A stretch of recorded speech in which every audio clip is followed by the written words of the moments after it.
What's up, YouTube? PokePrimer here. Proud and ready to deliver you our Week 9 Team Builder for the NPBA. This week we are taking on Gabby and the Welsh Druddigons. Gabby is a phenomenal battler. I joined the PFC, Season 1. She wasn't there yet. She came in Season 2, and this is the first time I'm getting to actually finally battle her, because I wasn't battling her in Season 2 until week 11, 12, or 13, something around that range. And that was before I could even come close. That was after the league had already folded, so I never got the chance to, and I was really, really bummed because I really wanted to take her on. I heard a lot from Damien that she's really, really good. So I'm really excited for this matchup. Finally getting a chance to take Gabby on is truly a treat, to say the least. But just because we're friends doesn't mean I'm gonna take it easy on her. Just because we're friends doesn't mean I'm gonna take it easier on her. I'm gonna give her as much hell as I possibly can this final week, so that I can 100% guarantee my playoff position, because y'all already know I'm going to playoffs. There ain't nothing stopping me about that. Even though I was in the most competitive, in my opinion, division in the league this season, we're still going to kick some ass and go to playoffs. But overall, she's got a very, very dangerous looking team. I like her team. I think it's cool. It's got a lot of mons that are a bit different as well, so that you don't normally see very often in standard Smogon singles. So I'm really excited about this. Her team consists of Mega Garchomp, Gengar, Breloom, Snorlax, Porygon 2, Jolteon, Blastoise, Mismagius, Electivire, Huntail, Rapidash, and Hydreigon. Holy shit. Holy shit. Really, really scary looking team. A lot of power, a lot of power mixed with bulk. She's got the speed with Jolteon and Gengar. She's got the overall punching power of Rapidash and Smagius and Mega Garchomp. She's got the crazy bulk with Snorlax, Porygon 2, and Blastoise. It's overall, she's got a lot of threats. A lot of clear, obvious threats on her team. It's going to be really, really tough for us to take on. But I feel like, overall, we have a very, very good chance to pull this one out with the team that I've built.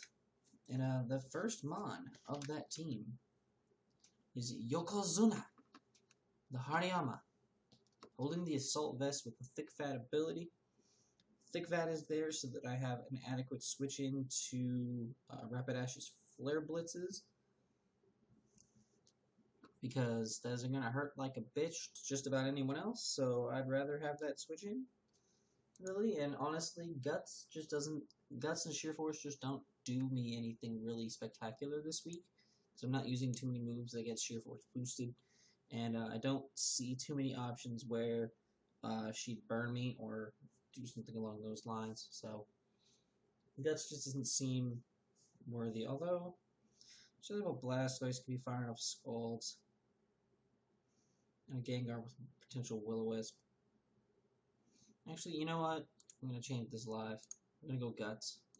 Just because Flare Blitz will still do a decent amount to me. I believe it still will do a good amount to me, even though I am Thick Fat. It'll still do a good amount. No, I don't like that. So, but we're going to be rocking a moveset of Fake Out, Close Combat, Knock Off, and Ice Punch with a spread of Max Attack with an Adamant Nature, 172 Special Defense, and 84 Speed with an Assault Vest.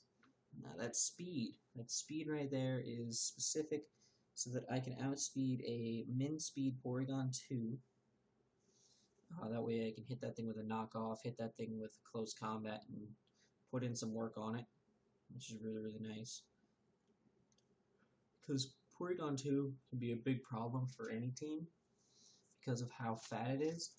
So having this thing here that can easily take it on 1v1 is really, really nice.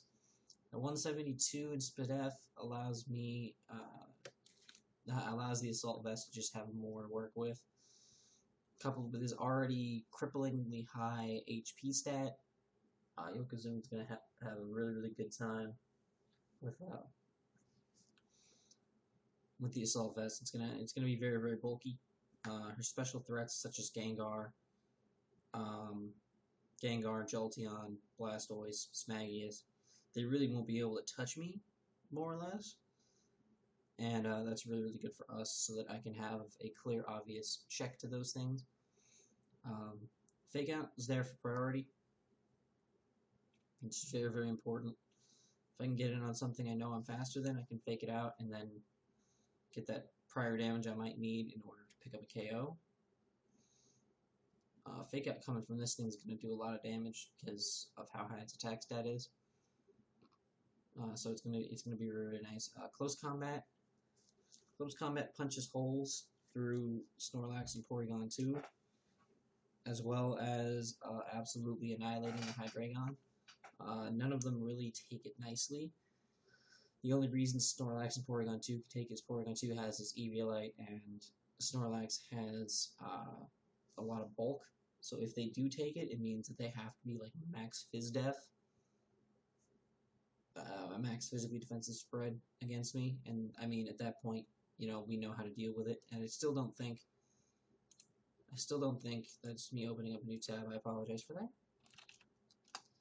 Still don't think that that's going to be really useful for them.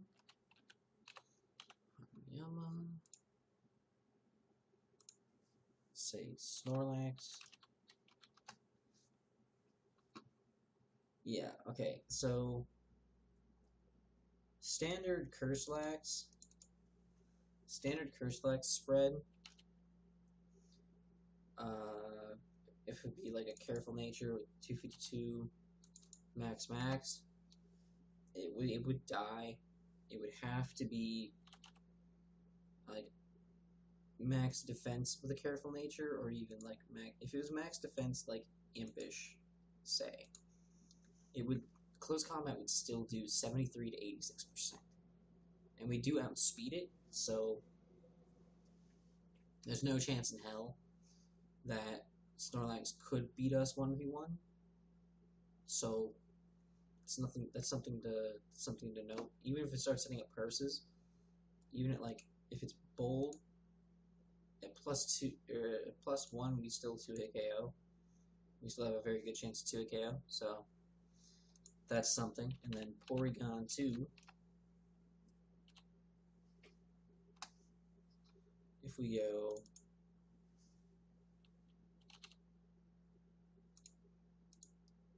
even with the Eviolite, bold-natured, max HP and defense, Porygon 2 goes down to 2 close combats. You take that Eviolite away, it does 84 to 97%.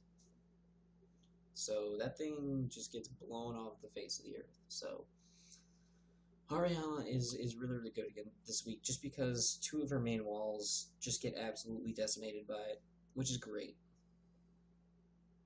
We have the knockoff. Knockoff is there more for the Gengar and Smagius.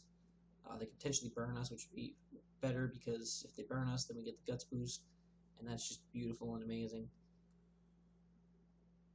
We got, excuse me. It's really early in the morning. It's like 8:30 in the morning. Just woke up to walk my girlfriend to class. We have the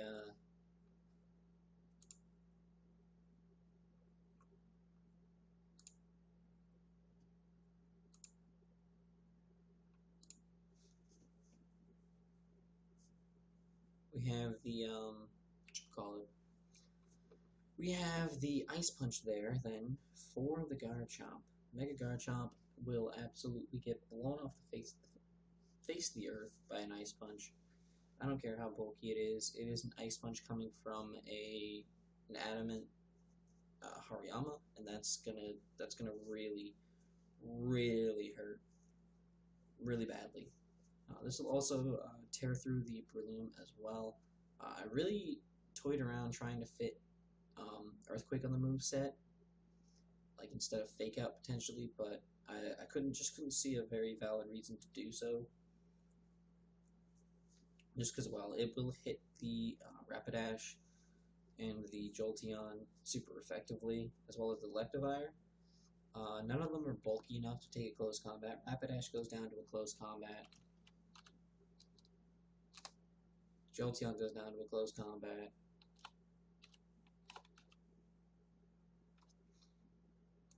And Electivire pretty much goes down to a close combat. If it's Life Orb, it does go down, because close combat to an Electivire does 96.9 to 114.4%. So, yeah, there's literally... Our team doesn't... Nothing on our team wants to take a close combat from this thing. Even her most bulky mons don't want anything to do with Yokozuna. So Yokozuna's going to put in a lot of work this week. I'm really looking forward to it. Next up, we have Loxus, aka Raikou, with a Choice Scarf.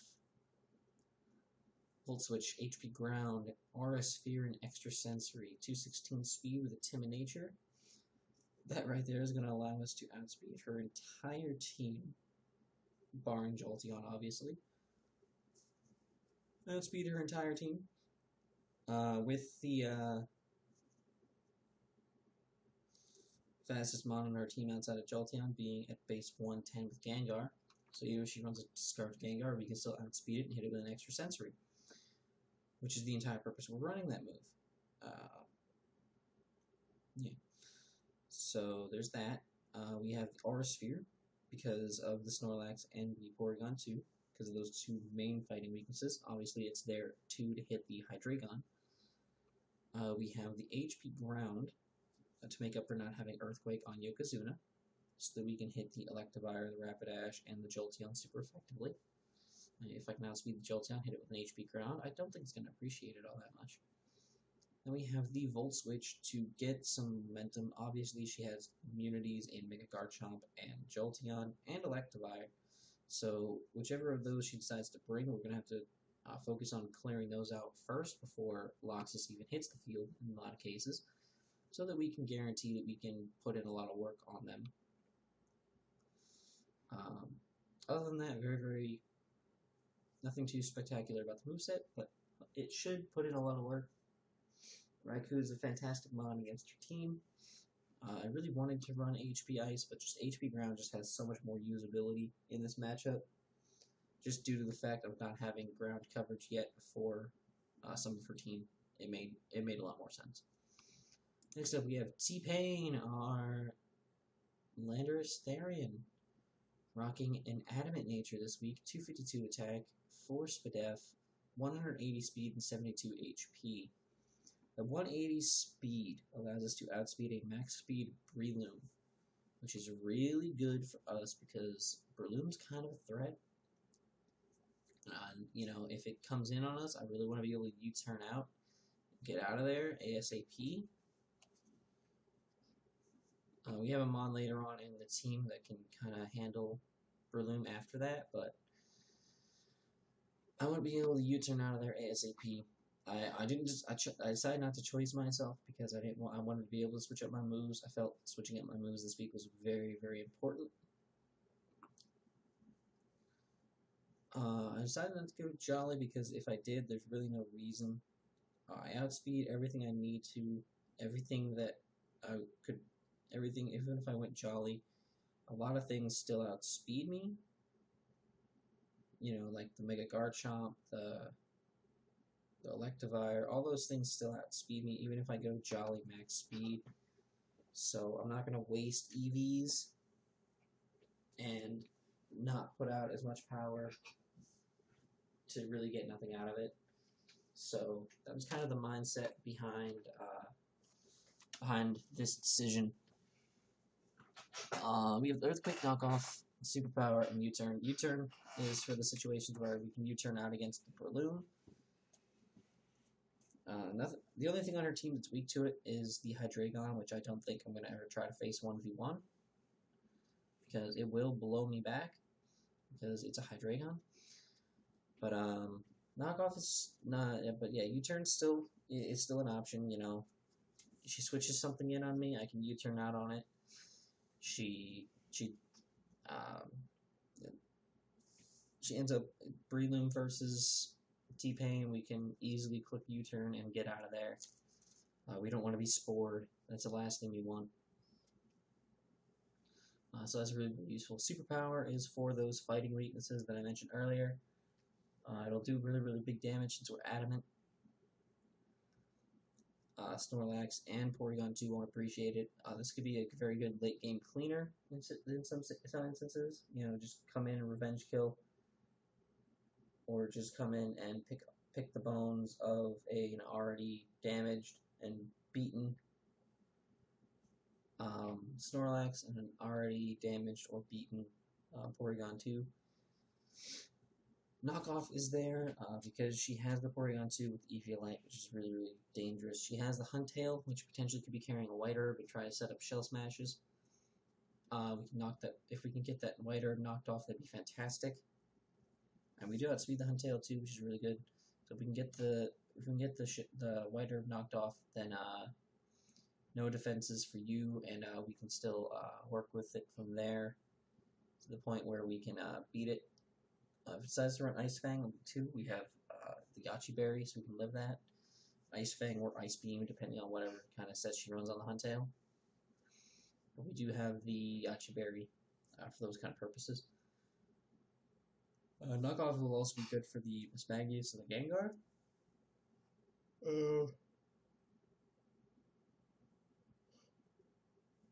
I mean, obviously, if they're running HP Ice or Icy Wind or something, you know, they'll be able to, the Yachi Berry can counter that, and then we can knock them off and really, really hurt them.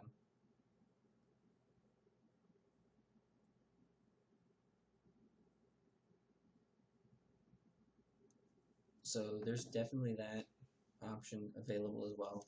And then the Earthquake, obviously, for those ground type weaknesses I mentioned earlier, Jolteon, Electivire, Rapidash, any of them could also be packing HP Ice, so the whole reason for the Yachi Berry is for those surprise HP Ices that, to me, I won't feel like they're much of a surprise, because I know, because I have Lando T, she has to pack something with HP Ice.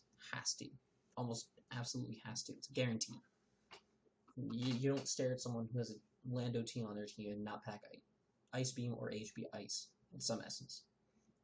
It just has to be done. So I'm prepared with the Yachi Berry to live anything on our team hitting me with an Ice type move, no matter what, and then being able to hit it back extra hard with this moveset. Next up, we have Sally, our Gastrodon, with leftovers. This is a very, very standard Gastrodon set. 248 HP, max defense bold, 8 special attack. Nothing spectacular to point out here. Scald, Ice Beam, Earth Power, Recover. Good overall coverage for her team. Ice Beam for the Garchomp, Scald for the Rapidash, Earth Power for the Electivire and the Jolteon. This is really good because this allows me to scout her movesets. And, you know, if one of them, if say she has Jolteon and that's packing HP Ice for the Lando, if I see that early, that means she's not packing HP Grass for Gas. It's not packing HP Grass for Gastro. So I can definitely use that to my advantage and use Gastro to potentially kill off Jolteon later on in the game, because obviously, you know, I can sit in front of it and it can't do too much to me. You know, same kind of instance with this thing. I can scout. Say I'm fearing an HP Grass, I switch out to something else that would resist the HP Grass. See that it is HP Grass, then I can use Lando or something else to handle it appropriately. You know, this bringing 2 4x weaknesses normally is a scary thing to do, But for my purposes, it's going to work really, really well because it allows me to scout a lot more of what my opponent might think about doing to me. So that's kind of the thought process behind this decision. Plus, Gastrodon works really, really well against my opponent's team. She only has one actual grass type in Breloom.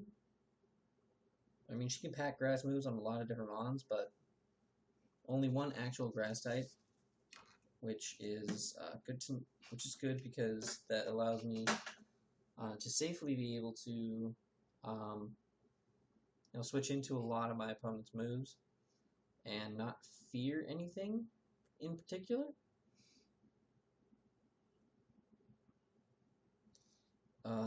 She's got a team that can easily wall a lot of her physical threats with Gastrodon. Garchomp doesn't really do too much to me. We wall Blastoise indefinitely because of Storm Drain, which is great.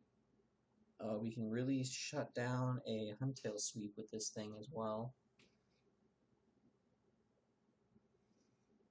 Just so many things on her team can't really stand up to Gastrodon, and it's really nice to have a mon that beats so many of my opponent's mons so easily. So that's the whole point of having Sally here this week. She's just going to put in so much work. So much work.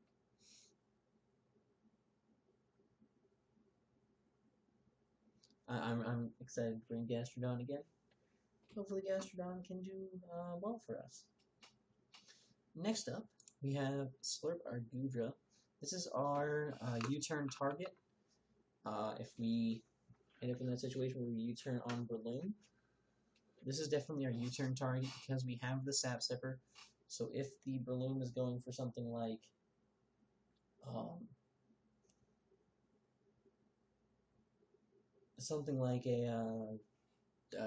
Bullet Seed or a Spore, we bring Goodra in. Goodra soaks it up and gets a +1 attack boost, which is kind of cool. Even though we don't have any physical attacks on us this week, it's still kind of cool that we can, do that and shut that thing down. We're running a different set than we've been running. 248 HP, 148 special attack, and 112 speed, and modest nature with the Assault Vest. I wanted Goodra to be a little more offensive this week than it has been in previous weeks. I've been bringing it more for bulk. This week I want it to hit a little harder and do some more offensive things. Against my opponent's team, I just felt an offensive build would be more useful. Ice Beam will do good damage. We'll take out the Garchomp. Do good damage to the Hydreigon and the Breloom. Focus Blast will do good damage to those fighting weaknesses. And Snorlax and Porygon 2. Thunderbolt is there for the Blastoise and the Huntail, so we can eat hits from both of them and hit them back really, really hard. And then we have the Draco Meteor, just as an overall hole punching attack that's gonna put in a lot of crazy work against my opponents. Basically, in a lot of situations, I can just click Draco. She has no fairies on her team, so she has nothing that really wants to switch into a Draco Meteor. So just clicking Draco is a very safe bet in a lot of situations. And I'm really hoping that it works out as well as I think it will. But that's going to be all for this one. And I'm stupid because I just realized we have a 6th Pokemon. Lol, I'm really tired. I should never record these at 8:30 in the morning. Our last mon is going to be Gajiel, our Mega Aggron. Gajiel is running a fully defensive set this week with, fully specially defensive, I should say, with max special defense, careful nature, max 248 HP, 8 in attack. The whole purpose of running this spread is Mega Garchomp can't do too much to us regularly, so I'm not worried about it. I basically ran max special defense because of all the special threats in my opponent's team. Hydreigons, Focus Blasts, special Electivire, special Huntail, Mismagius, Blastoise, Jolteon, Porygon 2, Gengar. All of them are really hard-hitting special attackers that could do good damage to me otherwise, so I did bring the max special defense so that I could eat those hits a lot better. It would be really, really good for me as well because Mega Aggron does kind of wall a lot of her team. It pretty much shuts Snorlax down entirely. This spread, it can shut down Porygon 2 as well. Basically, it can shut down about half of her team. Moveset, we got the Stealth Rocks.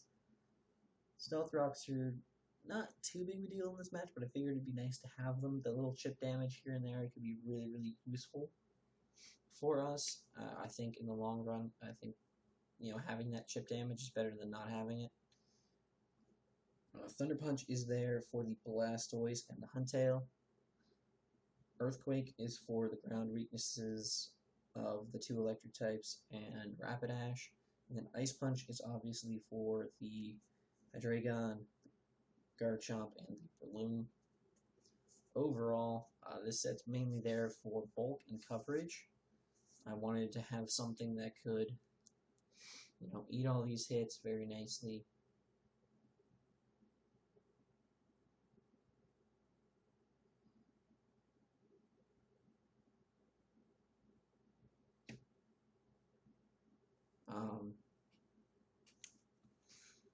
Overall, just needed something that can take any of the hits that could be sent our way.